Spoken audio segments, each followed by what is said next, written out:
क्या होते हैं azeotropes? Azeotropes are defined at the mixture of liquid which boil at constant temperature.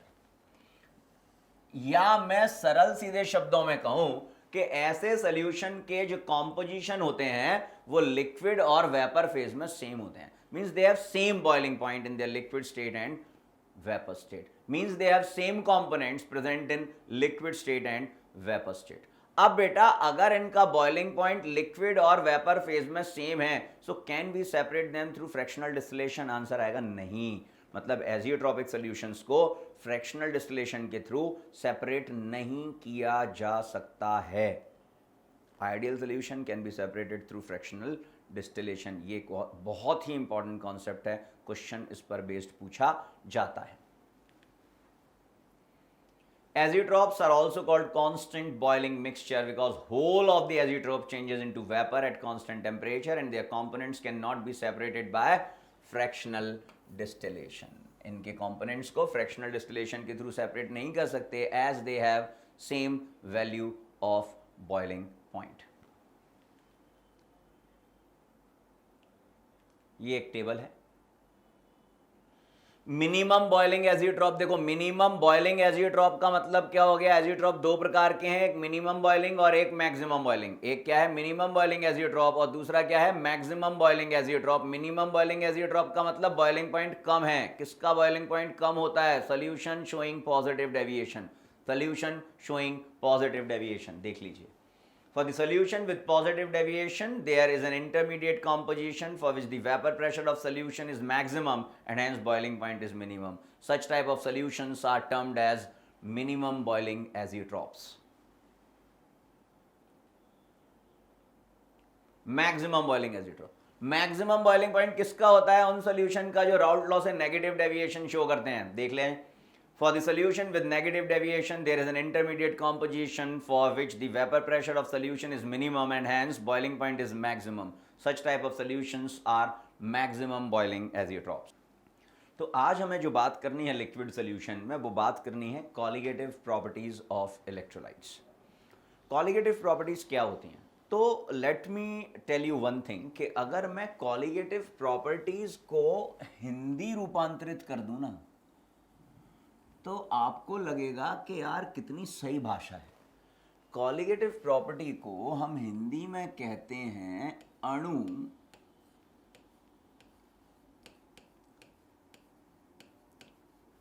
संख्यक गुण। क्या कहते हैं? अणु संख्यक गुण। गुण इज प्रॉपर्टी, संख्यक is number and anu are the particles.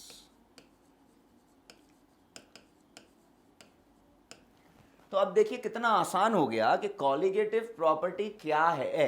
Colligative property किसी भी इलेक्ट्रोलाइट की या किसी भी सॉल्यूशन की वो प्रॉपर्टी है जो उसके नंबर ऑफ पार्टिकल्स पर डिपेंड करती है। किस पर डिपेंड करती है? नंबर ऑफ पार्टिकल्स पर डिपेंड करती है। उन्हें हम क्या कहते हैं? उन्हें हम कहते हैं कॉलिगेटिव प्रॉपर्टीज। देखें जरा, the colligative property of solution, that is lowering of vapour pressure, osmotic pressure, elevation in boiling point, depression in freezing point, depends solely on the total number of solute particle present in the solution. Solute particle पर हमें विशेष ध्यान देने की जरूरत है। Whatever its nature doesn't matter for us. Solute का क्या nature है उससे कोई फर्क नहीं पड़ रहा है, लेकिन सॉल्यूट के पार्टिकल्स कितने हैं, सॉल्यूट के पार्टिकल कितने हैं उससे फर्क पड़ रहा है। तो मैं कैसे डिफाइन करूंगा कॉलिगेटिव प्रॉपर्टी को? Those properties of solution which totally depends on the number of solute particle irrespective of their nature is known as colligative properties. Colligative properties are of four types, that is relative lowering in vapor pressure, depression in freezing point, elevation in boiling point and osmotic pressure. So the colligative effect of an electrolyte solution is always greater than that of a non-electrolyte of same molar concentration. समझें, electrolytes वो जो dissociate हो रहे हैं और number of particles increase कर रहे हैं। या वो जो एसोसिएट हो रहे हैं या नंबर ऑफ पार्टिकल डिक्रीज कर रहे हैं। नॉन इलेक्ट्रोलाइट्स वो which neither associate nor dissociate. Non electrolytes क्या हैं? नॉन इलेक्ट्रोलाइट्स हैं विच नीदर एसोसिएट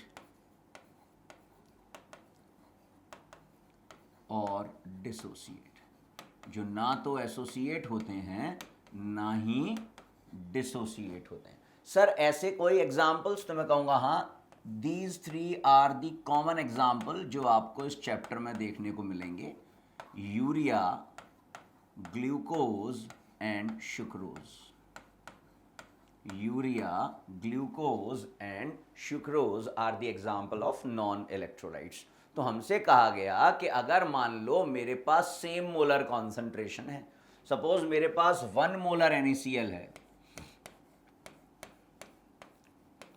और मेरे पास 1 मोलर यूरिया है, तो देखिए कॉन्सेंट्रेशन दोनों का क्या है? सेम है, लेकिन ये है मेरे पास इलेक्ट्रोलाइट और ये है मेरे पास नॉन इलेक्ट्रोलाइट। तो जो इलेक्ट्रोलाइट होगा उसकी कॉलिगेटिव प्रॉपर्टीज जो होंगी वो ज्यादा होंगी in comparison to the non electrolyte. ऐसा क्यों होगा उसके बारे में भी हम अभी चर्चा करते हैं।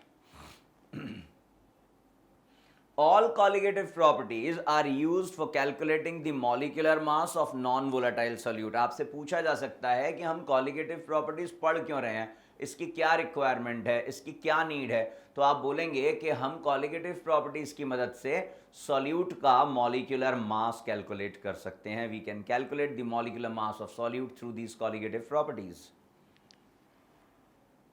पॉइंट्स टू बी रिमेंबर्ड, ये बहुत इंपॉर्टेंट है, डायरेक्ट पॉइंट्स हैं, दिमाग में रखने पड़ेंगे जिससे हम easily conceptual question, theoretical questions को सॉल्व कर पाएंगे। Number 1, colligative property. जैसा मैंने आपको बताया कि colligative properties number of particles पर डिपेंड करती हैं। किसके नंबर ऑफ पार्टिकल्स पर? सॉल्यूट के नंबर ऑफ पार्टिकल्स पर डिपेंड करती हैं। Number of molecules in case of non electrolytes, क्योंकि अगर नॉन इलेक्ट्रोलाइट है तो स्वाभाविक सी बात है वो ना तो एसोसिएट होगा ना तो डिसोसिएट होगा, तो ये डिपेंड करेगी उसके नंबर ऑफ मॉलिक्यूल्स पर। Number of ions in case of electrolyte, हमें पता है अगर इलेक्ट्रोलाइट है तो वो आयनाइज होगा, डिसोसिएट होगा, आयन फॉर्म करेगा, तो उनके नंबर ऑफ आयंस पर। Number of moles of solute या मोल फ्रैक्शन ऑफ सॉल्यूट। ये सभी चीजें हमें क्या बात बता रही हैं? ये सभी चीजें हमें एक ही तो बात बता रही हैं, अमाउंट ऑफ सॉल्यूट। क्या बता रही हैं ये? Amount of solute. सॉल्यूट के अमाउंट पर जो प्रॉपर्टीज डिपेंड करती हैं किसी भी सॉल्यूशन की, those properties are known as colligative properties. For different solute of same molar concentration. देखिए कॉन्सेंट्रेशन जब क्या हो? सेम हो, और सॉल्यूट्स क्या हो? डिफरेंट हो। कॉन्सेंट्रेशन सेम हो, सॉल्यूट डिफरेंट हो, तो the magnitude of colligative property is more for that solution which give number of particles और on ionisation. For example, if we have 1 molar Na2SO4 sodium sulfate, we have 1 molar NaCl। देखना बेटा, मेरे पास दोनों solutes अलग अलग हैं, दोनों ही electrolytes हैं, लेकिन दोनों के कॉन्सेंट्रेशन क्या है? सेम है। तो जब मैं इस Na2SO4 की बात करूंगा तो मुझे पता है कि ये Na2SO4 आफ्टर डिसोसिएशन मुझे देगा 2Na प्लस आयन और SO4 माइनस 2 आयन। और जब मैं इस NaCl की बात करूंगा तो ये NaCl मुझे देगा Na प्लस आयन और Cl माइनस आयन। तो जल्दी से जरा हम ये देखें कि Na2SO4 ने आफ्टर डिसोसिएशन मुझे कितने आयन्स दिए? सर 3 आयन्स मिले। सर 3 आयन्स कैसे मिले?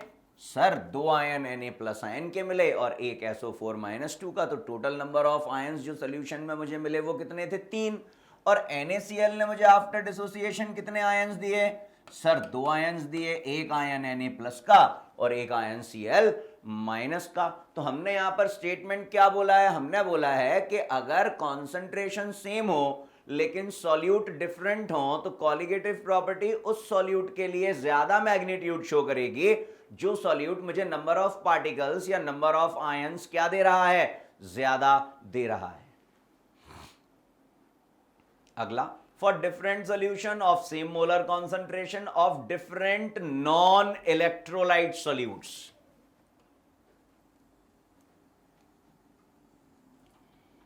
So what we have now, we have different non-electrolyte solute of same molar concentration. एक एग्जांपल ले लेते हैं. We have 1 molar urea and we have 1 molar glucose.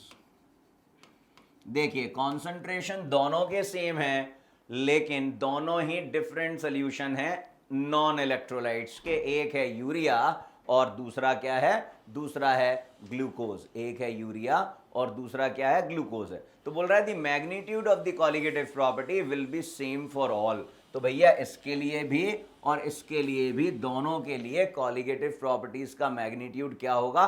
Same होगा. सर क्यों होगा? क्योंकि बेटा ये तो इलेक्ट्रोलाइट्स हैं ही नहीं, ये तो नॉन इलेक्ट्रोलाइट्स हैं. नॉन इलेक्ट्रोलाइट्स क्या होते हैं? Which neither dissociate nor associate in the aqueous solution. तो जब नंबर ऑफ पार्टिकल्स पर कोई फर्क नहीं पड़ रहा है तो कॉलिगेटिव प्रॉपर्टी पर भी कोई फर्क नहीं पड़ेगा.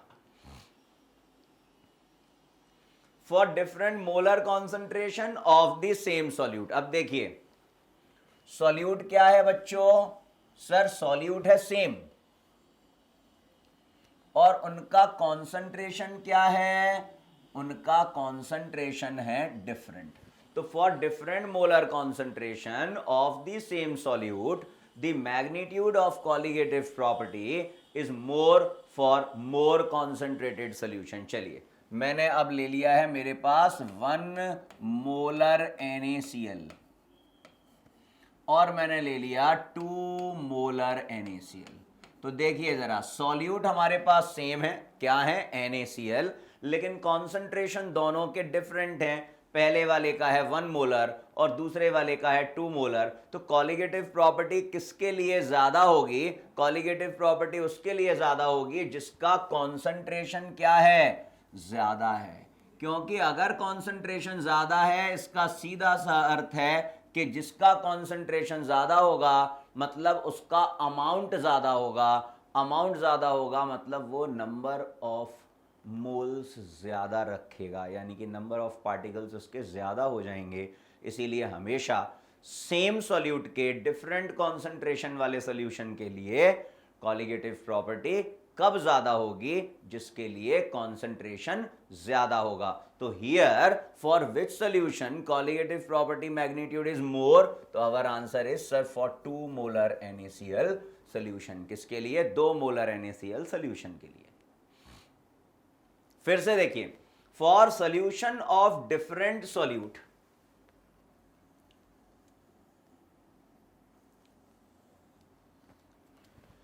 But of same percent strength. Solute अलग अलग है लेकिन परसेंट स्ट्रेंथ सेम है. तो the magnitude of colligative property is more for the solute with least molecular weight. फिर से एक एग्जांपल देख लेते हैं. डिफरेंट सॉल्यूट है, परसेंटेज कॉन्सेंट्रेशन सेम है,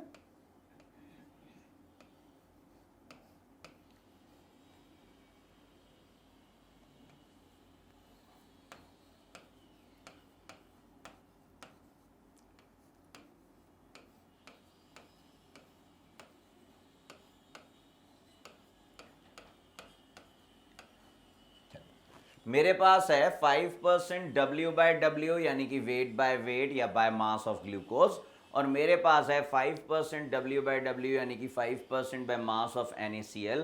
अब दोनों का जो परसेंटेज स्ट्रेंथ है वो क्या दे रखा है? सेम दे रखा है, लेकिन दोनों ही सॉल्यूट डिफरेंट है. तो ये हमसे क्या कह रहे हैं कि किसके लिए मैग्नीट्यूड ज्यादा होगा? उसके लिए मैग्नीट्यूड ज्यादा होगा जिसके लिए मॉलिक्यूलर वेट क्या होगा? कम होगा. अब प्रश्न उठता है सर क्यों?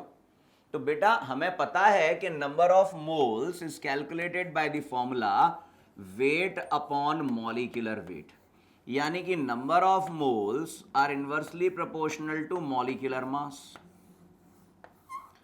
तो अगर वेट सेम है, क्योंकि अगर मैं बोल रहा हूं 5% W/W ग्लूकोज, तो what is it mean 5% W/W glucose का मतलब हो गया 5 gram of glucose present in 100 gram of solution, मतलब ग्लूकोज का मास कितना 5 gram. We have 5% W/W of NaCl means what, इसका मतलब हो गया 5 gram of NaCl present in 100 gram of solution, मतलब मेरे पास NaCl का W भी कितना है 5। तो वेट तो दोनों का सेम है, तो अब मुझे दोनों के नंबर ऑफ मोल्स कैलकुलेट करने हैं, तो नंबर ऑफ मोल्स कैलकुलेट करता हूं वेट अपॉन मॉलिक्यूलर वेट से। तो अब बेटा इसका मतलब number of mole molecular weight के क्या है, inversely proportional for constant mass. Mass देखिए दोनों का कांस्टेंट है, सेम है। तो अब जिसके लिए मॉलिक्यूलर मास ज्यादा होगा उसके लिए देखिए नंबर ऑफ मोल्स कम हो जाएंगे, मतलब नंबर ऑफ पार्टिकल्स कम हो जाएंगे, मतलब कॉलिगेटिव प्रॉपर्टी का मैग्नीट्यूड कम हो जाएगा। समझ पा रहे हैं? तो हमने क्या बोला भैया, ग्लूकोज का मॉलिक्यूलर मास कितना है और NaCl का मॉलिक्यूलर मास कितना है।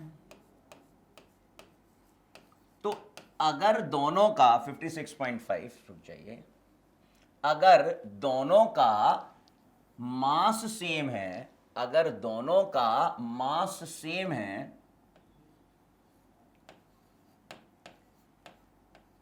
तो जिसका मॉलिक्यूलर मास कम होगा उसके नंबर ऑफ मोल्स ज्यादा होंगे, यानी कि नंबर ऑफ पार्टिकल्स ज्यादा होंगे, यानी कि कॉलिगेटिव प्रॉपर्टी का मैग्नीट्यूड ज्यादा होगा। तो ये पॉइंट भी मुझे लगता है कि आप इजीली समझ पा रहे होंगे। फिर से अगला point, for solution of different solute of the same percentage strength the magnitude of the colligative property is more for that solute which give more number of particle, which is known by the knowledge of molecular weight and its ionization behavior। के मतलब कितना ionise हो रहा है, ये हमसे कह रहे हैं ना कि आपके पास सॉल्यूट डिफरेंट है, जैसा अभी हमने बात की, लेकिन परसेंटेज क्या है दोनों का सेम है। तो मैग्नीट्यूड ऑफ कॉलिगेटिव प्रॉपर्टी उसके लिए ज्यादा होगी जो मुझे नंबर ऑफ पार्टिकल ज्यादा देगा, मतलब जिसका मॉलिक्यूलर मास कम होगा, नॉलेज ऑफ मॉलिक्यूलर वेट। और अगर मान लो हम बात कर रहे हैं उनके आयनाइजेशन बिहेवियर की भी, तो हम देखेंगे कौन कितना आयनाइज हो रहा है। जो जितना ज्यादा आयनाइज होगा निश्चित रूप से उसके नंबर ऑफ आयंस उतने ज्यादा बनेंगे, और जितने ज्यादा नंबर ऑफ आयंस मतलब नंबर ऑफ पार्टिकल्स ज्यादा, और नंबर ऑफ पार्टिकल्स ज्यादा यानी कि कॉलिगेटिव प्रॉपर्टीज का मैग्नीट्यूड ज्यादा। अब आ गए हम किस पर, यह बड़ा इंपॉर्टेंट टॉपिक है, कॉन्सेप्चुअल टॉपिक है, जिसका नाम है एबनॉर्मल मॉलिक्यूलर मास। एबनॉर्मल मॉलिक्यूलर मास को मैं ऑब्जर्व्ड मॉलिक्यूलर मास भी कह सकता हूं, कि जो मैं एक्सपेरिमेंटली चेक कर रहा हूं ड्यूरिंग द प्रोसेस। मतलब किसी प्रोसेस के दौरान अगर डिसोसिएशन हो रहा है या एसोसिएशन हो रहा है, तो जो ऑब्जर्व्ड मॉलिक्यूलर मास आएगा वो एक्चुअल मास के बराबर नहीं आएगा, वो कभी भी एक्चुअल मास के बराबर नहीं आएगा। तो वो जो आप कर रहे हो कैलकुलेट, ऑब्जर्व कर रहे हो, that is known as abnormal molecular mass. ये कम भी हो सकता है और ये ज़्यादा भी हो सकता है। किन केसेस में ये कम होगा, किन केसेस में ये ज़्यादा होगा, क्यों ऐसा होगा, अभी हम इसके बारे में चर्चा करेंगे। तो molecular mass can be calculated by measuring any of the colligative property. The relation between colligative properties and molecular mass of solute is based on the following assumptions। कि अगर मैं colligative property और solute के molecular mass के बीच में relation देखना चाहता हूं तो मुझे ये assumptions को देखना पड़ेगा। अगर solute dilute है बेटा, अगर जो solution है हमारा वो dilute है, तो राउल्ट्स लॉ जो है वो ओबेड होगा। याद रखें, Raoult's law is only applicable for dilute solutions. Raoult law किसके लिए एप्लीकेबल होता है, डाइल्यूट सॉल्यूशंस के लिए एप्लीकेबल होता है। ये क्वेश्चन हमसे एग्जाम में पूछा जाता है। The solute neither undergo dissociation nor association in solution. ऐसे जो सॉल्यूट्स होते हैं ना बेटा, जो ना तो क्या हो रहे हैं एसोसिएट हो रहे हैं, ना तो क्या हो रहे हैं डिसोसिएट हो रहे हैं, ऐसे सॉल्यूट्स क्या कहलाते हैं सर? आपने अभी थोड़ी देर पहले बताया था, ऐसे सॉल्यूट्स को हम कहते हैं नॉन इलेक्ट्रोलाइट्स। क्या कहते हैं? Non electrolytes. तो नॉन इलेक्ट्रोलाइट्स के केस में इनका जो एक्चुअल मॉलिक्यूलर मास होता है और कैलकुलेटेड मॉलिक्यूलर मास होता है वो सेम होता है, मतलब उसमें हमें मास में कोई वेरिएशन देखने को नहीं मिलता है। मैं लिख देता हूं, इन सच केसेस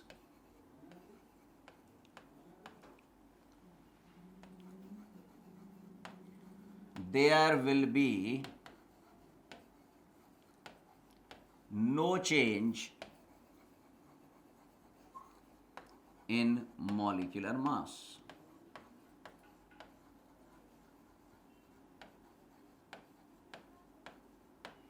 ऐसे केसेस में मॉलिक्यूलर मास में कोई भी चेंज देखने को नहीं मिलता। क्यों? क्योंकि यार पार्टिकल्स में ही कोई चेंज नहीं हो रहा, ना तो डिसोसिएट हो रहा है ना तो एसोसिएट हो रहा है, ऐसे डला हुआ है सुप्तावस्था में, स्लीपिंग सेल बन गया। और अगर सुप्तावस्था में डला हुआ है तो कोई चेंज ही नहीं हो रहा, तो मॉलिक्यूलर मास में भी कोई चेंज नहीं हो रहा है, यानी कि एबनॉर्मल और एक्चुअल दोनों ही क्या होंगे? सेम होंगे। तीसरा case, in case of solution where above assumptions are not valid, we find discrepancies between observed and calculated value of colligative property, and these anomalies are primarily due to, किसकी वजह से होते हैं?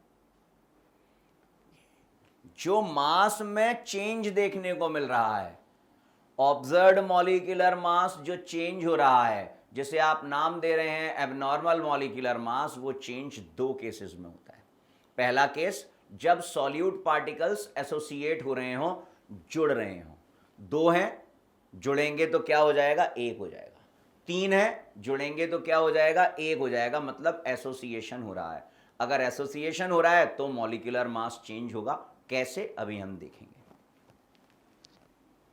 दूसरा, डिसोसिएशन ऑफ सॉल्यूट मॉलिक्यूल, मतलब अगर एक है, एक से दो हो रहे हैं, एक से तीन हो रहे हैं, एक से चार हो रहे हैं, एक से पांच हो रहे हैं, मतलब क्या हो रहा है? डिसोसिएशन हो रहा है, नंबर ऑफ पार्टिकल्स बढ़ रहे हैं। निश्चित रूप से definitely there will be change in their molecular mass, which is known as either observed molecular mass और एबनॉर्मल मॉलिक्यूलर मास। चलिए देखें जरा, association of solute molecules. Case क्या ले रहे हैं? जब सॉल्यूट पार्टिकल्स का क्या हो रहा है? एसोसिएशन हो रहा है। जब सॉल्यूट पार्टिकल्स का क्या हो रहा है? एसोसिएशन हो रहा है। Certain solutes in solution are found to associate. This eventually leads to decrease in the number of particles in the solution. Thus, it results a decrease in the value of colligative property. क्या हो रहा है? जरा देख लेते हैं। हमारे पास suppose phenol के 2 मोल्स हैं। The formula of phenol is C6H5OH. We have 2 molecules, 2 moles of phenol. ये डायमराइज हुआ।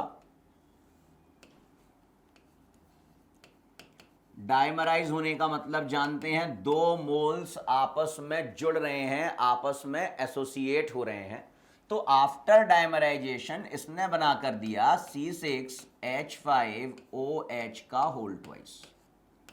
ध्यान से सुनते जाना बेटा, अभ्याल सारे के सारे ज्ञान चक्षु खुल जाएंगे अपने। ये तो मेरे पास पार्टिकल्स थे कितने शुरुआत में? मेरे पास 2 पार्टिकल्स थे। प्रोसेस के दौरान मैंने क्या देखा कि जब प्रोसेस कंप्लीट हो गई तो मेरे पास पार्टिकल आया 1, यानी कि नंबर ऑफ मोल्स क्या हो रहे हैं? नंबर ऑफ मोल्स कम हो रहे हैं। ये बात समझ में आ रही है? तो लिख देता हूं, during association number of moles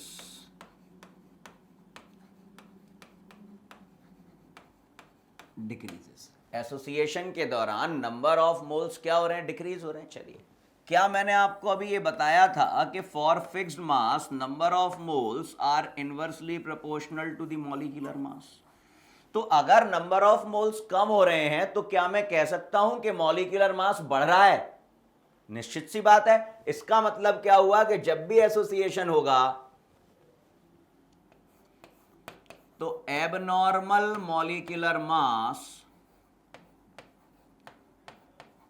is greater than actual molecular mass.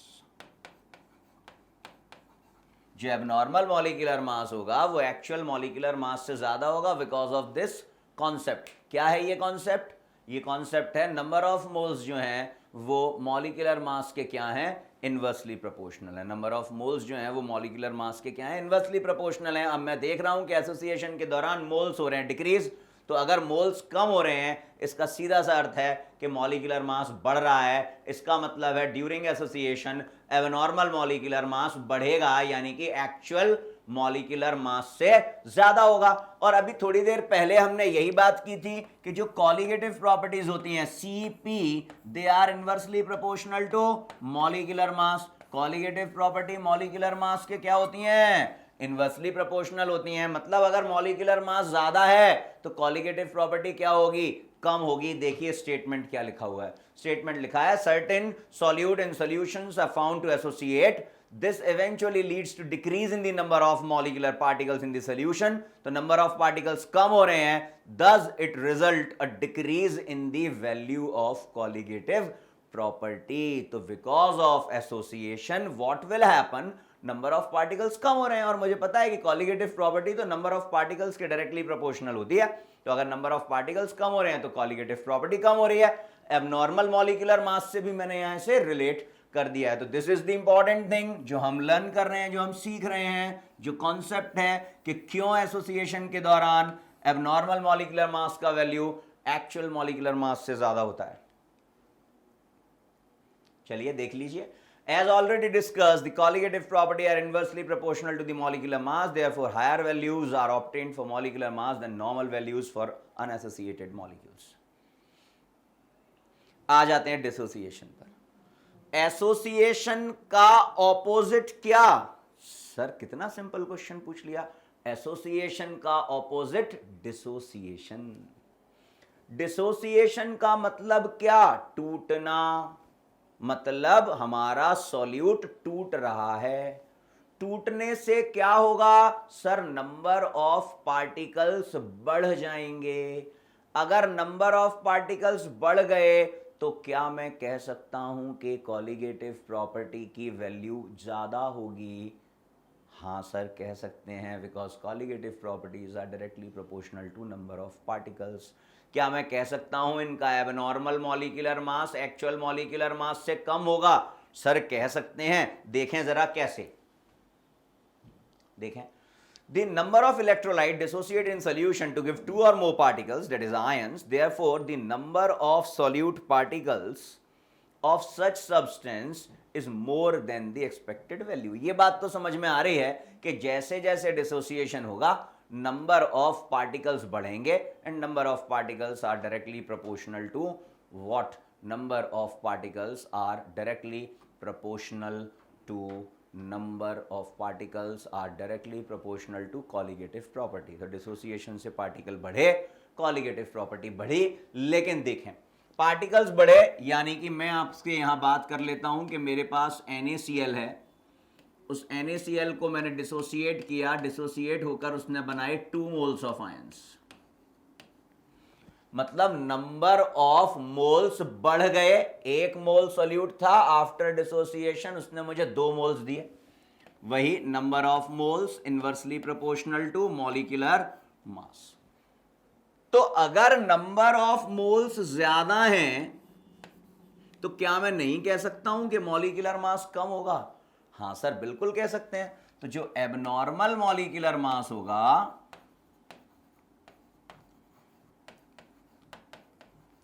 वो एक्चुअल मॉलिक्यूलर मास से कम होगा. एक्चुअल मॉलिक्यूलर मास से क्या होगा, कम होगा. देख लीजिए वही inversely proportional to the molecular mass. और अगर नंबर ऑफ मोल्स बढ़ रहे हैं तो मॉलिक्यूलर मास कम हो रहा है. मॉलिक्यूलर मास कम हो रहा है तो कॉलिगेटिव प्रॉपर्टीज बढ़ रही हैं. अब जब इन कॉलिगेटिव प्रॉपर्टीज में मैंने ये बात कर ली कि किस प्रकार से जो मासेस हैं वो चेंज हो रहे हैं in case of association and in case of dissociation, तो स्वाभाविक सी बात है कि कॉलिगेटिव प्रॉपर्टीज का मैग्नीट्यूड भी क्या हो रहा है, चेंज हो रहा है. तो अब कॉलिगेटिव प्रॉपर्टी का मैग्नीट्यूड चेंज हो रहा है, इसका मतलब ये हुआ कि अब मुझे किसी करेक्शन फैक्टर की जरूरत पड़ेगी जो उन चेंजेस को क्या कर पाए, बैलेंस कर पाए। और वो करेक्शन फैक्टर होता है वांट ऑफ करेक्शन फैक्टर। क्या होता है, किस प्रकार इसे कैलकुलेट करते हैं, कैसे कॉलिगेटिव प्रॉपर्टीज के फॉर्मूला में हम इसे इंप्लीमेंट करते हैं, ये सब हम जानेंगे हमारी नेक्स्ट स्लाइड में। Thank you.